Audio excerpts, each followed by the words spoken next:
Welcome back to another episode of the Wolverine.com podcast. Clayton Safey here with Chris Ballas and Anthony Broom on your Friday here to get your weekend started. We're going to discuss the Jim Harbaugh contract extension that was finally signed. It's a long time coming there, last couple of months. We'll discuss that. Some of the staff changes, spring ball starting on Monday, and then we'll get to basketball at the end. Of course, a big win last night over Iowa. But fellas, let's start with the Jim Harbaugh contract. Of course, it didn't come the day after, or even 2 days after, or 3 days after, or a week after he had the interview with the Vikings and came back to Michigan. But it's finally done. The interesting things here, he's up around $8 million if you include the insurance policy, which is $1 million. And Chris, you had some of those figures reported already. You know, the contract that was basically on the table, ready for him to sign prior to the whole flirtation with the Vikings. Then the buyout is another one, $3 million this coming year, but it goes down each year and basically dissolves to I think nothing within 4 years, if that's correct. Yes. So that's interesting there. I was looking up the top buyouts in college football. You got Jimbo Fisher at like 50 or something or 30. Some of these guys are up over 20. Wow. It's insane. You can't leave. And I guess it makes sense. It's like if you're gonna pay a guy like Jimbo like 11 million a year or whatever it is, you want to make sure he's not going to jump ship like he did to come to your school if you're Texas A&M. But your guys' thoughts on all of that, because I think a lot of people figured, all right, once he came back from Minnesota, Ward might as well crank that buyout up. But it didn't play out like that.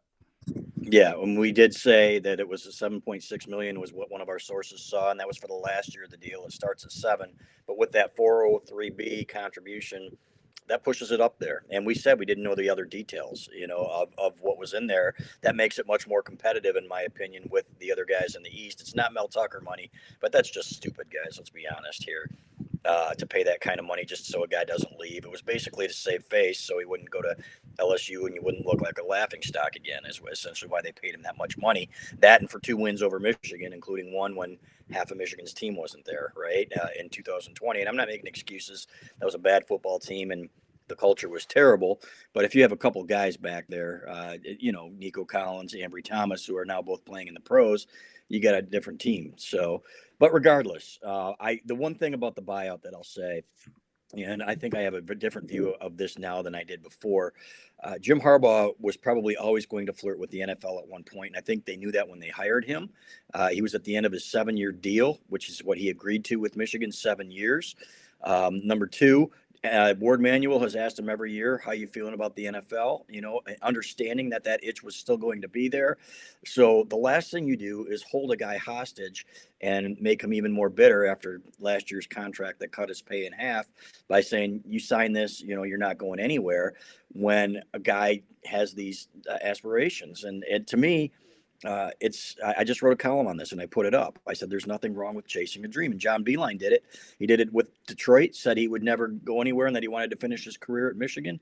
And then the next year Cleveland called. So you don't know how you're going to react. You might think one way at one point, and then a year later, I don't think anybody would say John Beeline, was a liar at that point. I think he thought, okay, this is where I want to be.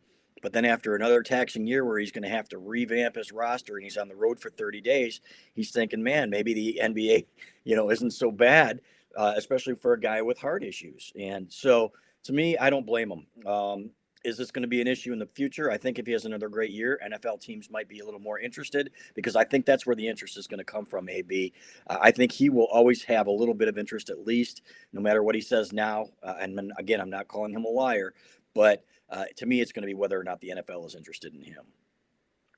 Yeah, I would agree with that. And I think it says a lot about still having that itch to coach in the pros, that he was literally ready to get on a plane to sign a contract, as far as we're concerned, to go take what is probably in the next 2 to 3 years, maybe one of the tougher rebuilds in the league with what the Vikings have coming on. They have salary cap issues and Kirk Cousins and all that. So the fact that he was, getting ready to jump ship for that would lend some credence to, if the itch is there and the offer's there, he might go. I'm a little less kumbaya about all of the, let him chase like I wrote about this. There's nothing wrong with exploring your options and all of that. But at a certain point, it just, we can't guarantee this won't happen again. And if you do have another great season and this does happen again, I do worry about, are you just kind of treading water and not truly building towards, taking that next step as a program? So it's good that he's back.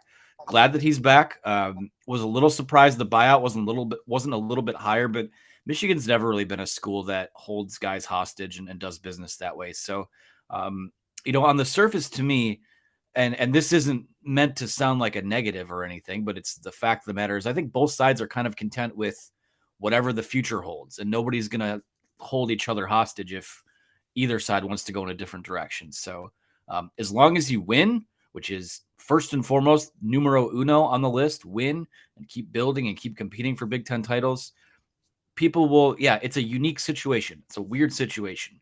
It's Michigan. It's Jim Harbaugh. No one else does business the way that they have been the last couple of years. But if you win football games and keep doing what they did this year, no one's going to care. It'll be, he might be a weirdo, but the fans will say, well, he's our weirdo, and we embrace that. So just glad to have this all done and wrapped up with. Yeah, it's nice to be done with that. When it comes to me, I think I take him at his word, that this is what he wants to do and be at Michigan for the long haul. That could obviously change. There's no guarantees.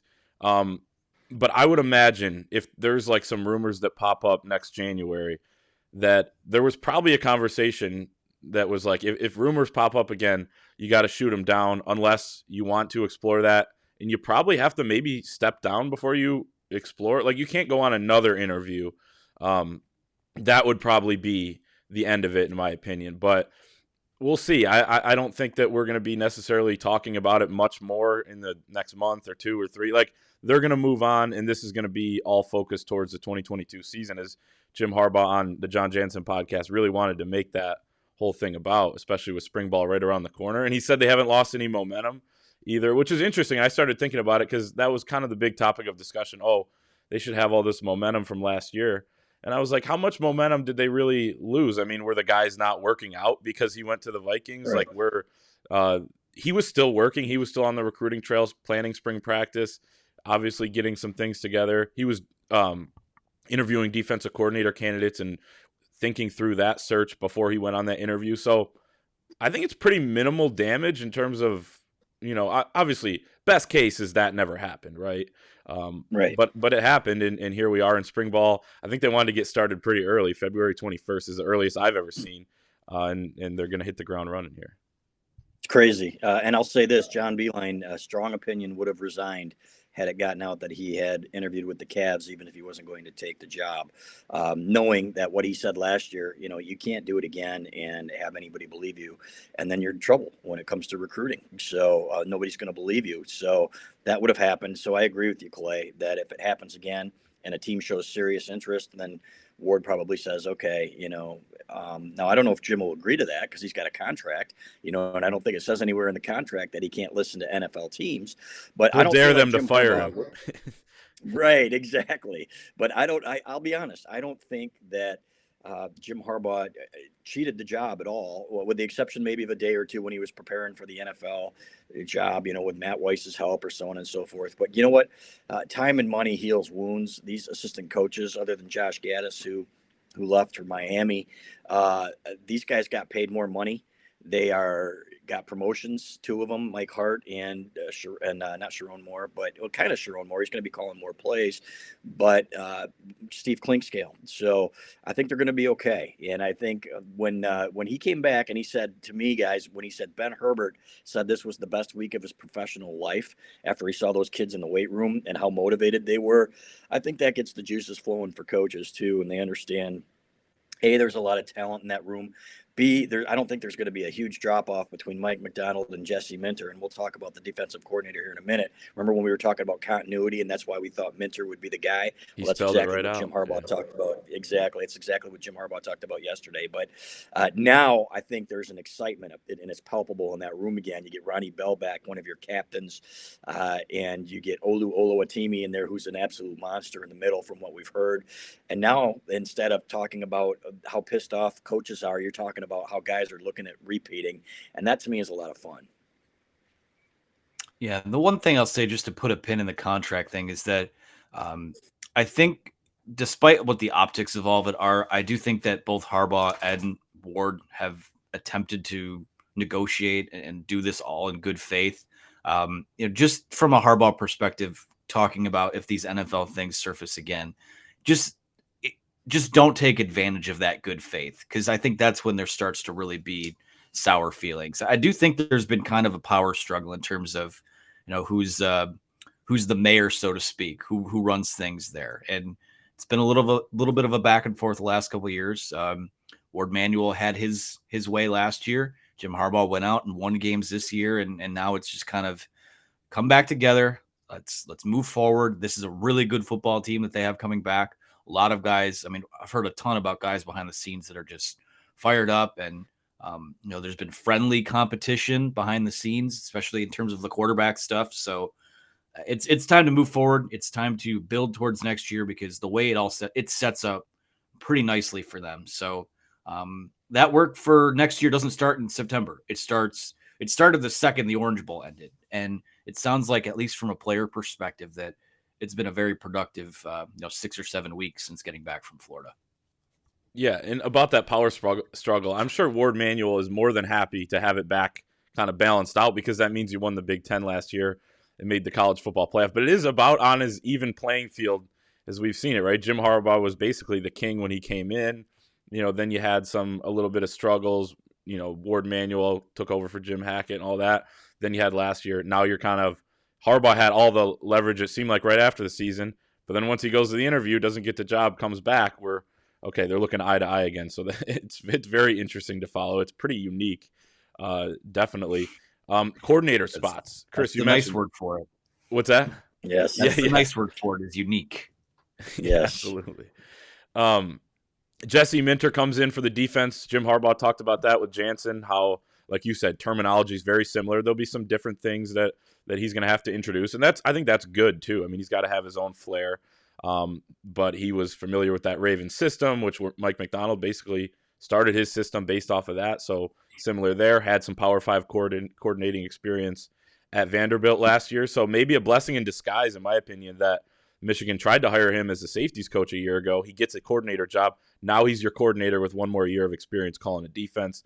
That's big. And as you mentioned, Sharon Moore on the offensive side of the ball looks like he'll call the run plays. Matt Weiss will call the pass plays, but there'll be a lot of collaboration during the week on the game plan. I like that. There's been similar setups under Jim Harbaugh in the past. People have said potentially too many cooks in the kitchen, but I guess we'll see how it works out. I feel like it was trending in this direction anyway, with all these guys getting more responsibility, regardless of whether or not Gaddis was here. So I think you feel pretty comfortable about it, because there was a lot of collaboration a year ago too.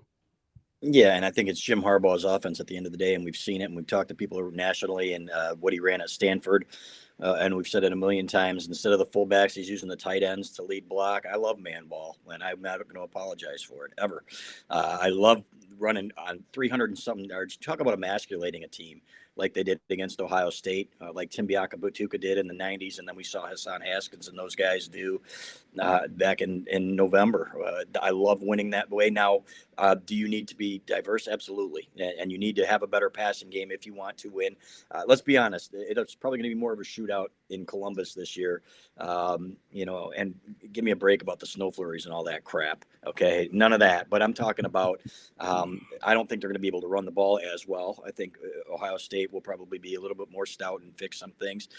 And you're going to have to do some more in the passing game to hang with a team like that. But I think they have the ability to do that with guys like J.J. McCarthy and, if Cade McNamara starts even, and they've got elite receivers, not elite, but really good receivers, a great core.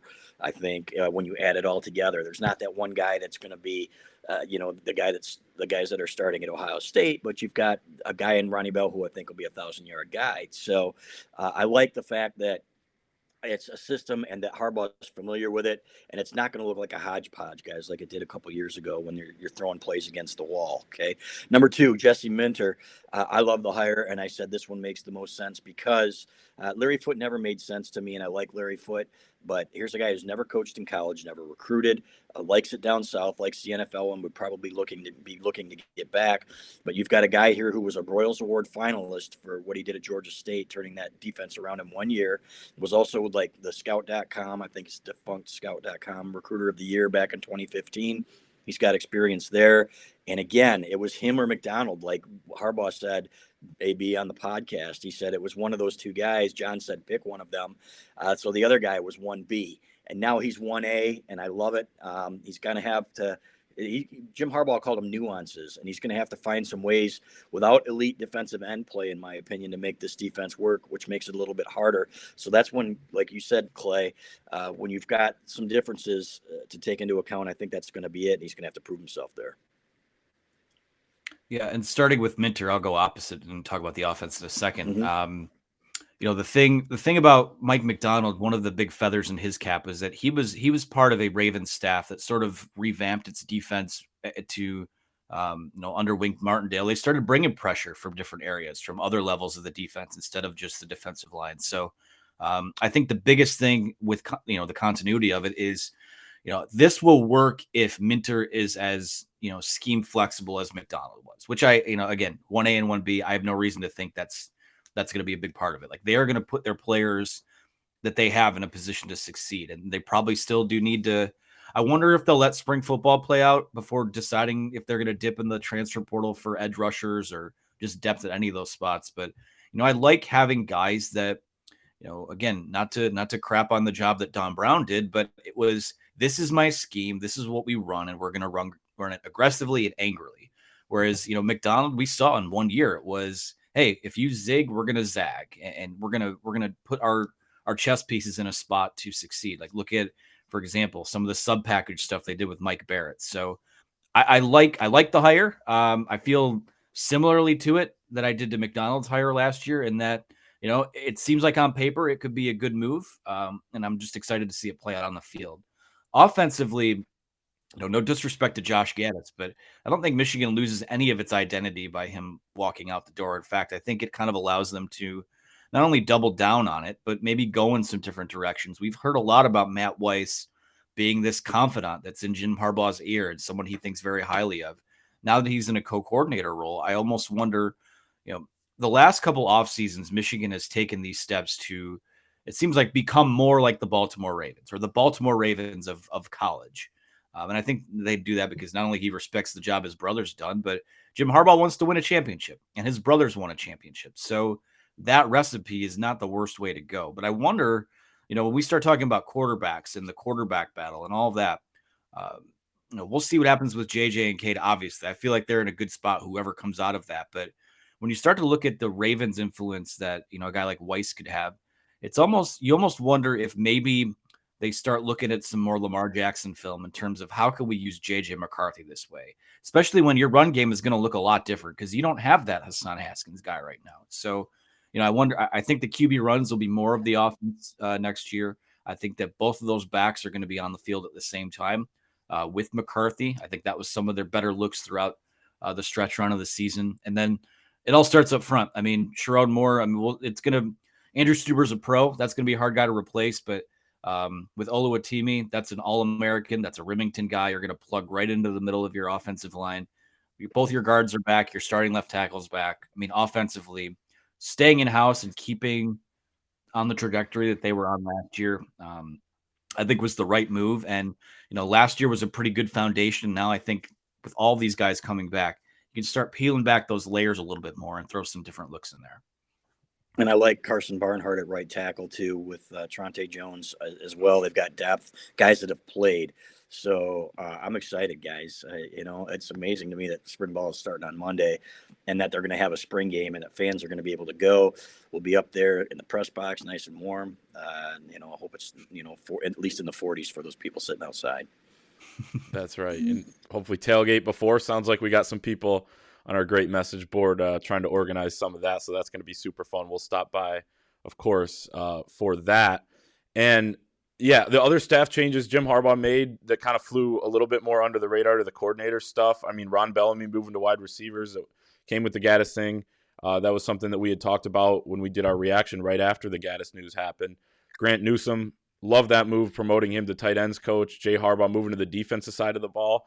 Man, he's just going to coach every single position. And Jim Harbaugh talked about that too, where he's building a resume very similar to John Harbaugh's in that he can coach both sides of the ball, special teams, all that. So if he's willing to do it, man, I think he'll do a good job, and I think it's going to help to have Steve Clinkscale in the back end with him, promotion for him, promotion for Mike Hart, as you mentioned, Chris. So the staff is now intact, as you said, rolling into spring ball. Anything else on spring practice? Obviously, the storylines are quarterback, replacing that production, on defense, and basically like, hey, getting Ronnie Bell back and Donovan Edwards, bigger role, Blake Corum, bigger role. I'm pretty excited here. It feels like, basketball is ramping up a little bit, but it's like, man, I almost can't wait for September 3rd. Yeah, and I love the NCAA tournament, and I Yeah. love covering the NCAA tournament. So it's great to have the balance, basketball and football, like it's been. So, 2 coaches of the year, it's going to be fun. I think you nailed all the hot points there, and we've heard great things about the competition at running back and in the quarterback room in the offseason, how hard those guys were pushing each other. Guys, that's what it takes to build a champion. So that excites me. So let's talk about some hoops, man. Pretty interesting game last night. Yeah, no doubt. So Michigan picks up an 84-79 win at Iowa in a game that, AB, you wrote that article, I think 2 days ago, right? That was the toughest remaining game on Michigan's schedule, which surprises me, especially in hindsight, which is hindsight bias. But it's like, man, Iowa has beaten up on all these bad teams, but they really don't have many good wins. Michigan's resume, I know they're a little lower in the net still, is a little better than Iowa's, in my opinion, at this point, other than a couple bad losses. But Michigan needed that win. I said going into this 2-game road stretch, you got to steal one, and then you can win 3 out of 4 of your home games. And I think you're in a good spot heading into Indianapolis. You got 6 left now. They're all tough, including that Rutgers home game, which looks more tough than you ever thought it was going to be 2 weeks ago. They have 4 straight wins over top 17 opponents. But this team's trending in the right direction. They've quietly won 7 out of 10.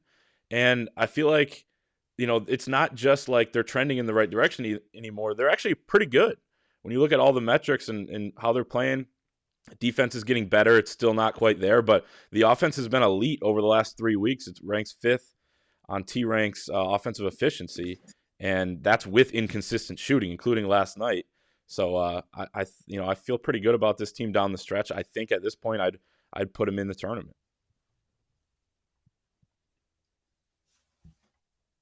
I can take that. Yeah, I agree with you. And guys, go for it, AB. I'm starting to freeze up here. All right, no worries. Yeah, that was a huge win. And when you look at the article from the other day, how this is, again, it was with a grain of salt because it's just using KenPom's efficiency, the efficiency metrics. And you look at Iowa's resume, and they've kind of racked up the resume that they had going into that game by beating up on bad teams, being super efficient against bad teams. When I look at this schedule, I see games. Sunday, Wisconsin. You play Rutgers next week. You got Illinois, Michigan State, Iowa again, Ohio State. That is not the toughest opponent over these next 6 games here. But what it did, it was a game you really weren't supposed to win regardless. I don't think Vegas had them favored at all. So it's one of those things where you kind of stole one. And I don't even think, you look at the outside shooting in particular, like they didn't play particularly well, but they did play well enough to get a win, obviously, but that wasn't their best basketball game still. Thank God for Moussa Diabate and Hunter Dickinson, who as a duo were as good as they've been all season in that game. So now you're looking at, really since, like you said, these last 10 games, can't quite say they flipped a switch. There's been some inconsistent and steps back there, like Michigan State, the Ohio State game over the weekend. But, all of a sudden you look at this stretch, moving forward here, we've talked about how all it really takes is one good week of Big Ten basketball to put yourself in a really good spot. And Michigan was on the verge of a great week last week. If they would have gotten that Ohio State game, you're looking at, you're on a 4-game win streak, and, maybe you have an outside shot at grabbing, 20 wins if things break the right way. But it didn't go that way. You got this one at Iowa. The biggest thing you need to do is avoid going 0-2. So they got that out of the way. You get this game at Wisconsin on Sunday, and it's, people get annoyed by the coach speak, but when Juwan says with this group, it's 1 game at a time, I truly feel like it's 1 game at a time, because you do not know on a given night still, even with how they've played recently, which team is going to show up, especially from a shooting perspective. So if you can find a way to go out and follow up that loss to Ohio State with a pair of road wins this week, that's huge, because you have another one of those, I believe, 3 games and 5-night stretches coming up here with Illinois, Michigan State, and Iowa all at home. So pile as many of these together as you can. I feel like 17 wins going into the Big Ten tournament probably means you need to grab another win or two there. I feel like if you can get to 18 before the end of the regular season, which would mean going 4-2, I feel pretty good about this. But it's still, they're still there, right, kind of on the edge. Needs some more wins to string together. The Purdue game, I don't think is enough to just give them, the resume that they should be in. So a lot of work to still do, but you have to love the fight and a huge step in the right direction. You with us, CB? He's completely frozen. Okay. Well, I'll just. I am. He's still kind of choppy. I'll just add this: when you look at End AB, it. oh, go ahead. What's that? AB, when you talk about work to still do, I completely agree. I think they need at least 3 more wins. But I think the benefit Michigan has, it's a blessing and a curse, but you have some really big opportunities to pick up some marquee wins here, quad 1 wins. Whereas if you're in the ACC right now and you're trying to pick those up, they're not there to be had remaining on your schedule. The Big Ten, and especially Michigan's schedule with the way it's set up, has really provided some good opportunities down the stretch, I think, to boost that resume. Like you said, not going to be easy even at home against those teams, but to get one on the road, and then, that kind of feels like you're ahead of schedule now and you stole one, as Chris is, completely logged off now. Technical difficulties there, so we'll wrap up. But, to steal one, I think, and now you're finally not just staying afloat, you're a little on the right side of things, I think, and I think if you could steal the one on Sunday against Wisconsin, you're probably looking at, I think they'd get a bye. They wouldn't even have to play in the first 4, in my opinion. But, again, you still have to win more. Anything on this Wisconsin game or hoops the rest of the way as we wrap up this duo podcast, this 2-person pod?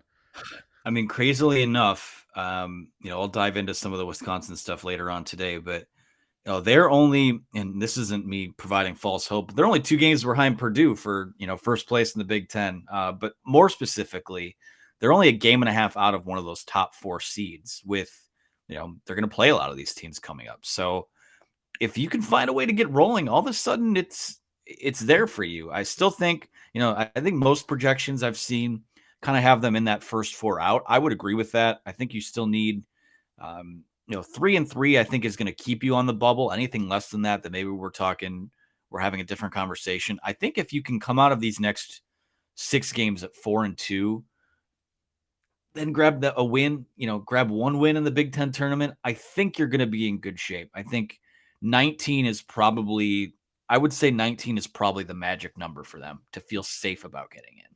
So. Okay. I feel like they should feel okay at 17 just with some of the quality there, but 19, I'd say, they might be a 9 or, Well, so I'm saying 19 after the Big Ten tournament. So resumes are done in the books. Because 19, that would mean, going 5-1 down the stretch here. And I don't, you have four home games. And the one thing I'll say, again, this is where we talk about grain of salt. Yesterday technically was what KenPom considered Michigan's most difficult remaining game. Well, it's its easiest remaining game. Yeah. They say is Rutgers at home on February 23rd. Rutgers is playing the best basketball out of anyone in the Big Ten right now. So don't put a whole lot of stock into that. It's just, it's an analytical thing just worth looking at. But you got to play these games. And on a given night, you can beat anyone. And like we saw, you don't want them to slip. But like we saw earlier in the year, like a game against Minnesota, that first game against Rutgers, you can lose to anyone on a given night too. So it's important to stay focused. I think it's the damage they can do over these next 3 games, I think is really important just to see, those 3 games in 5 days stretches. That's tough. I really do think that fatigue cost them a game against Ohio State. So I agree.